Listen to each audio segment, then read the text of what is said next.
इस वीडियो में हम पीएन जंक्शन या डायोड डिस्कस करेंगे। पीएन जंक्शन या डायोड बेसिकली पी टाइप और एन टाइप मटेरियल को जोड़ के बनाया जाता है। प्रैक्टिकली ये कुछ इस तरह का होता है कि इसके एक साइड पे लाइन होती है, दूसरा साइड बगैर लाइन के होता है। जिस तरफ लाइन होती है ये वाला साइड एन टाइप मटेरियल होता है और जो साइड बगैर लाइन के है ये वाला साइड पी टाइप मटेरियल है। सिंबॉलिकली सर्किट के अंदर हम पीएन जंक्शन को इस सिंबल से रिप्रेजेंट करते हैं। जिस तरफ से एरो स्टार्ट लेता है वो वाला साइड पी टाइप मटेरियल को रिप्रेजेंट करता है और जिस तरफ एरो प्रोसीड करता है वो वाला साइड एन टाइप मटेरियल को रिप्रेजेंट करता है। ये लाइन जो है ये बेसिकली इस लाइन या इस लाइन की वजह से है कि ये एन टाइप मटेरियल को रिप्रेजेंट करता है। अब हम ये देखेंगे कि पीएन जंक्शन कैसे प्रिपेयर होता है। पीएन जंक्शन बेसिकली एक सिंगल क्रिस्टल से ग्रो किया जाता है।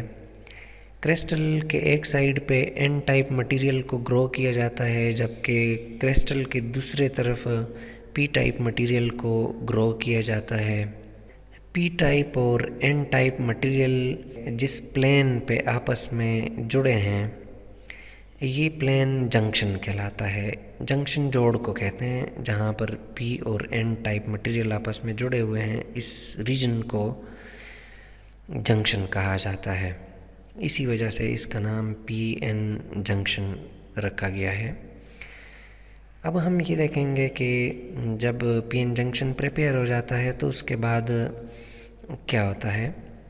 जब पीएन जंक्शन प्रिपेयर हो जाता है तो उसके बाद चार्जेस की माइग्रेशन होती है एन टाइप से पी टाइप में। ये डिफ्यूजन की वजह से होती है। डिफ्यूजन वो अमल होता है जिसमें चार्जेस हायर कंसंट्रेशन से लोअर कंसंट्रेशन की तरफ फ़्लो करती हैं। तो एन टाइप मटेरियल के अंदर बहुत सारे फ्री इलेक्ट्रॉन्स होते हैं। यहाँ पर इलेक्ट्रॉन्स की कंसंट्रेशन हाई होती है, इस वजह से इलेक्ट्रॉन हायर कंसंट्रेशन से लोअर कंसंट्रेशन की तरफ मूव करते हैं। तो इस मोशन को हम डिफ्यूजन करंट कहते हैं, चूँकि ये करंट ये फ़्लो डिफ्यूजन की वजह से हुई है। जब चार्जेस एन टाइप से पी टाइप मटेरियल की तरफ माइग्रेट हो जाती हैं तो सेंट्रल रीजन चार्जेस से खाली हो जाता है, फ्री हो जाता है। इस वजह से इस सेंट्रल रीजन को डिप्लीशन रीजन कहा जाता है। ये चार्जेस से कैसे खाली हो जाता है?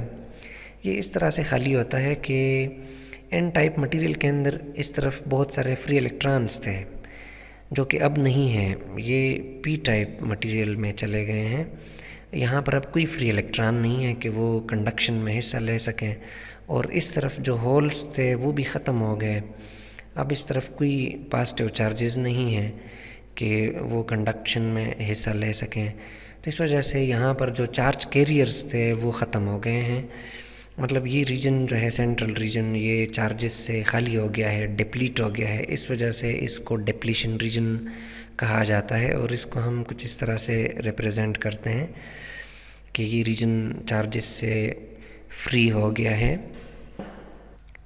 डिप्लीशन रीजन का एक साइड पॉजिटिवली चार्ज्ड है जबकि दूसरा साइड नेगेटिवली चार्ज्ड है। यहाँ पर वोल्टेज डेवलप हो गई है। सिलिकॉन से बनने वाले डायोड के लिए इस वोल्टेज की वैल्यू 0.7 होती है जबकि जर्मेनियम के लिए 0.3 होती है। इस वोल्टेज को बैरियर पोटेंशियल कहा जाता है और इसको हम कुछ इस तरह से देख सकते हैं कि जब चार्जेस एन टाइप मटेरियल से पी टाइप मटेरियल में माइग्रेट होती हैं तो वोल्टेज डेवलप हो जाता है जिसको बैरियर पोटेंशियल कहा जाता है और इसकी वैल्यू सिलिकॉन के लिए 0.7 होती है जबकि जर्मेनियम के लिए 0.3 होती है। ये एक साइड पॉजिटिवली चार्ज है, जिस तरह कैपेसिटर का एक साइड पॉजिटिवली चार्ज होता है तो दूसरा नेगेटिवली चार्ज होता है। इसको हम जंक्शन कैपेसिटेंस कह सकते हैं। तो इस तरह से पीएन जंक्शन डायोड जो है वो पी टाइप और एन टाइप मटेरियल को जोड़ के बनाया जाता है। एक सिंगल क्रिस्टल की ग्रोथ से ये अमल किया जाता है।